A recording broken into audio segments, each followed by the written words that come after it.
कराची वालों के लिए अहम खबर। कराची में पानी और लैंड माफिया सिस्टम के खिलाफ ऑपरेशन शुरू हो गया। कानून नाफिज करने वाले इदारों और पुलिस की शहर के मुख्तलिफ इलाकों में मुश्तरका कार्रवाइयाँ की हैं। हजारों एकड़ पर बनाए गए गैर कानूनी तामीरात रातों रात मिसमार कर दी गई हैं। जराये के मुताबिक कार्रवाइयों के बाद लैंड माफिया सिस्टम के सरपरस्तों में खुलबुली मच गई है। शहर में पानी चोरी में मुलव्विस सिस्टम के खिलाफ भी भरपूर ऑपरेशन होगा। लाइनें तोड़कर चोरी के पानी से फिल्टर प्लांट चलाने वाले ताकतवर अफराद को भी लगाम डालने का फैसला कर लिया गया है।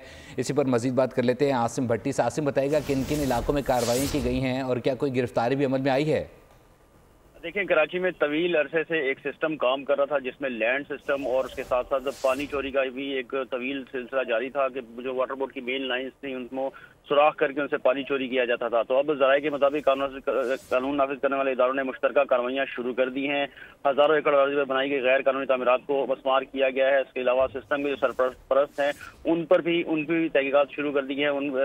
जराये के मुताबिक अहम शख्सियात की गिरफ्तारियां भी इसमें मुतवक्का है। वाटर कॉरपोरेशन के पानी चोर माफिया और गैर कानूनी हाइड्रेंट के गठजोड़ की भी निशानदेही की गई है। वाटर कॉरपोरेशन के करप्ट अफसरान के खिलाफ भी जो है जराये का कहना है कि हाथ डाला जाएगा। अहम शख्सियात की गिरफ्तारी मुतवक्का है, जबकि जराये ने इस बात की भी तस्दीक है कब्जे और पानी चोरी में मुलविस अहम सरकारी अफसरान भी ओहदों से हटाए जाएंगे। सरकारी अफसरान भी जो इसमें मुलविस है उन्हें ओहदों से हटाया जाएगा। आसिम भट्टी अपडेट करते हैं, बहुत शुक्रिया आपका।